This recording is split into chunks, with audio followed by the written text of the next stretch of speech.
I'm Cliff Lazarus, and right now we're at Rockbridge High School, and currently, like, the year is 2072, and the Chinese are trying to blow up the Earth again with their Death Star, and unfortunately, the United Nations dissolved. So now I have to inform the Chinese myself of how to stop war. So are we gonna go on an adventure? Yeah, or? we're gonna go on an adventure today. We're gonna find some clues. From our history, right? Yeah, from history. Yeah. Okay. You see, yeah. All right. There's always clues everywhere, but Wait, so how is this? something looks out of place here. Something looks out of place here. Where's the clue?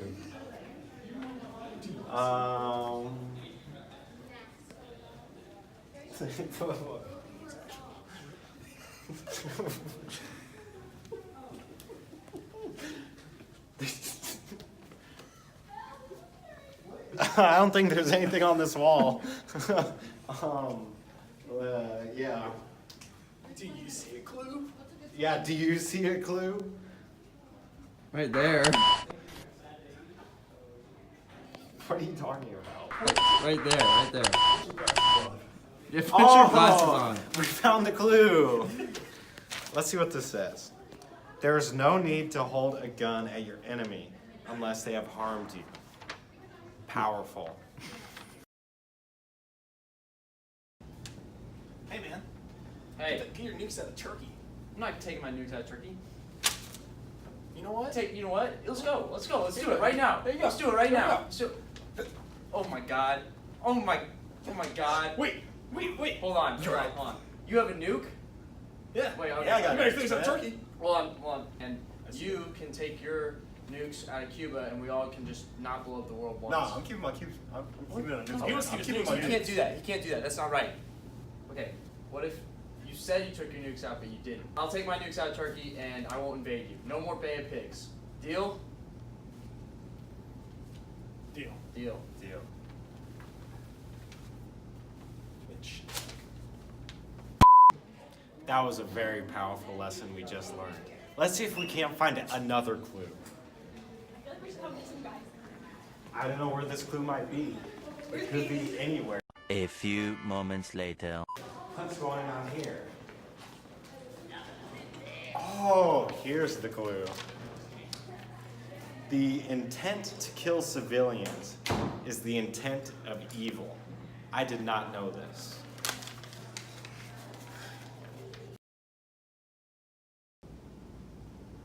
Oh yeah. Yeah, you're bombing the village. Oh yeah. Yeah, there's women there. Yeah, you'll blow them up too. Yeah, the children? Yeah, they're all gone, yeah. No exceptions, no exceptions. Yeah, afterwards, put in the troops and make sure all the survivors are dead too, yeah. And then burn it. Yeah. And the churches, yeah, the churches too, obviously. Yeah, that's all, yep. Okay, yeah. Okay. Love you too, Mom. Bye. Killing civilians is always wrong. Now let's move on to the next clue. Do you see where it is? Where? Oh my god. I can't do this. Just pick this stupid thing up. Huh, I can't find it. Here it is. Everyone can change, but it requires empathy and compassion. And perspective. And perspective. That wasn't on there. Mr. Schindler. Yeah. Bad news. Numbers this past quarter have been down for, well, I think we know. The camps? The camps, yes. We're gonna need about 1,000 more of your workers. Wow. Well, I've just started to feel, I have some sentimental feeling for these people, as I call them now. So, I'm just gonna have to deny that offer. Maybe I could, buy them, at least the women. Wow, hopefully the Chinese will be able to change and prevent thermonuclear warfare. And I just heard peace talks fell through, so we need to find the next clues fast. Do you see the clue? Whoa! Appeasement is not a path to peace, just like Adolf Hitler. Sir. Well, I'm busy. What? Okay, I just thought you should know. Germany's building the military back up again. Man, They weren't supposed to do that. I don't care, man. Get out, man. Huh? It's cool. What? It's cool. This is a big deal. We're cool, man. We're cool. It's all good.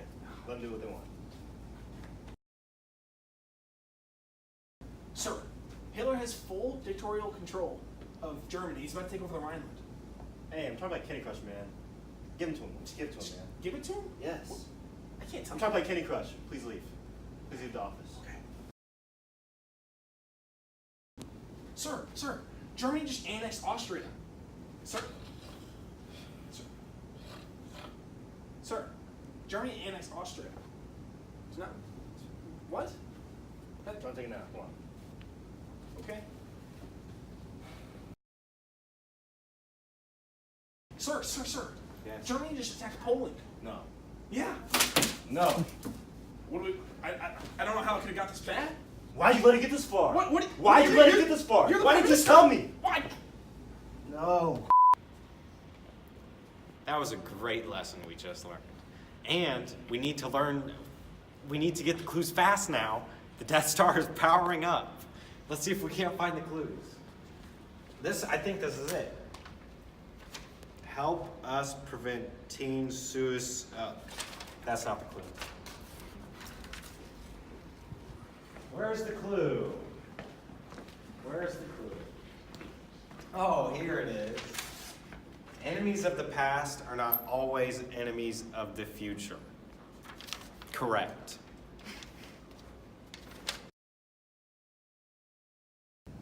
Look, Germany, we forgive you.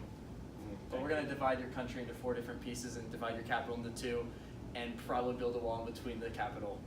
Thank you so much. I appreciate it so much. And you know, I'm not a Nazi, by the way. Not a Nazi. No, you don't hate the Jews, right? No. No, you don't. You got over the hatred for the Jews. Thank you. Forgiveness.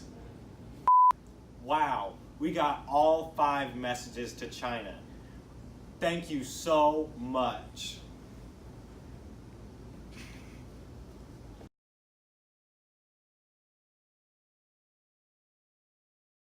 What we're going to start with is lesson 1. Now, lesson 1, we said there's no need to hold a gun at your enemy unless they've harmed you.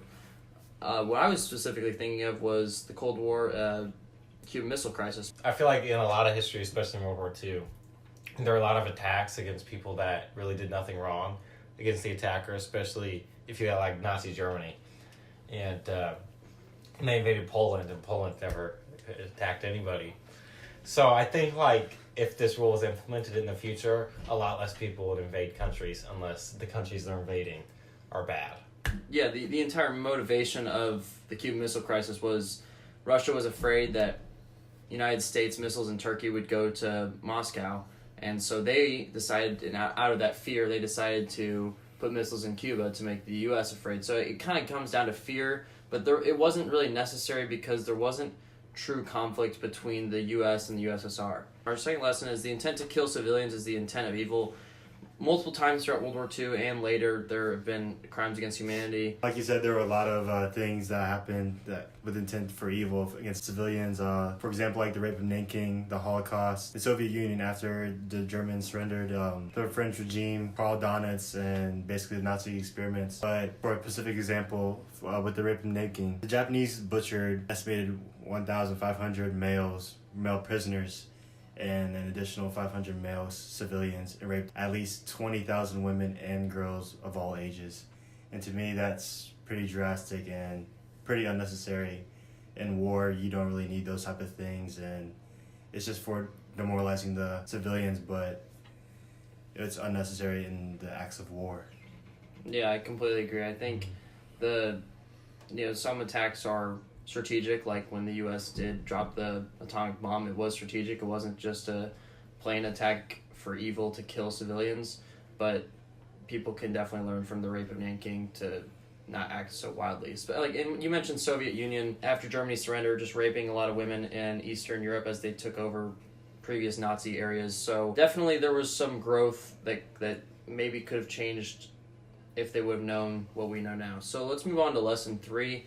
Everyone can change, but it requires empathy and perspective. Schindler was someone that we talked about that really started off kind of looking out for himself, and then as time went on, he realized the true atrocities of what happened, and he did get to know and respect some of the people in these concentration camps, he realized that if he didn't do something, then he was just as good as the people executing them. And so he decided to spend all his money that he had previously Acquired through the yes, Jewish, through Jewish work laborers. in concentration camps, yes.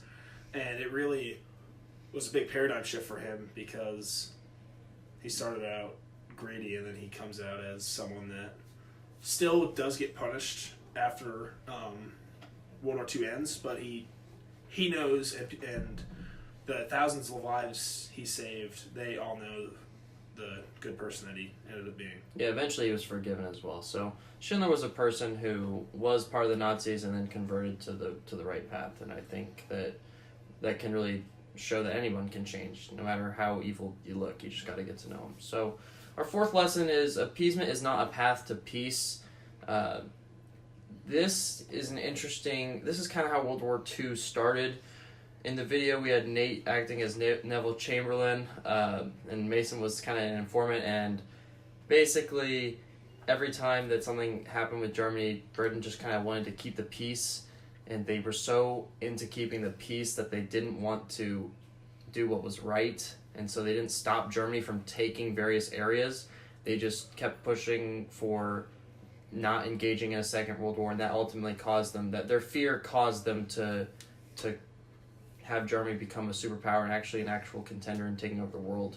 So I think that lesson 4 just tells us, don't just play the safe route. Sometimes you have to do what you think is right, no matter what the consequences are.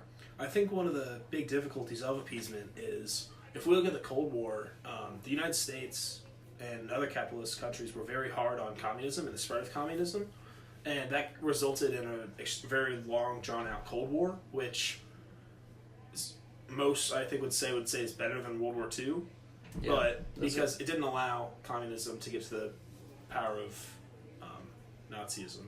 Yeah, that is a good counterpoint, because appeasement is that we were trying to keep world peace, but at the same time we were trying to do what was right, and we didn't want to engage in a third world war, but we did, I think, push the gray zone a lot.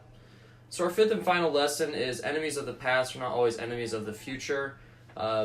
When we made this, we were thinking of several countries from World War I to World War II that switched sides, like Japan, Italy. But we also kind of thought about how World War I was caused with the Treaty of Versailles, and then how World War II didn't cause a third World War III.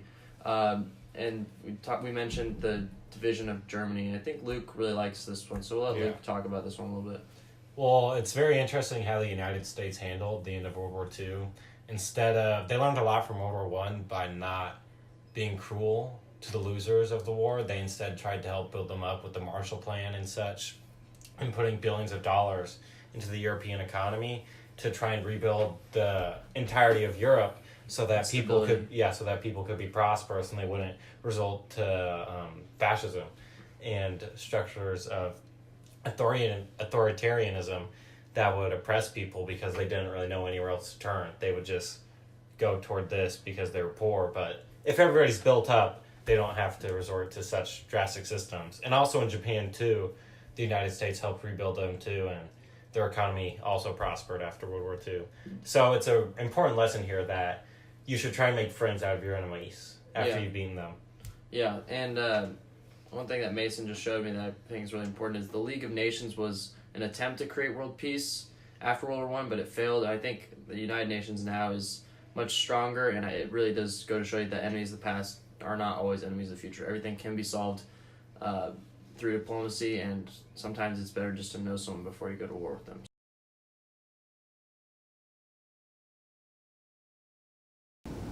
Sir, Germany's building... Sir, Germany expects that Hitler... Fuck. Sir, Hitler has a...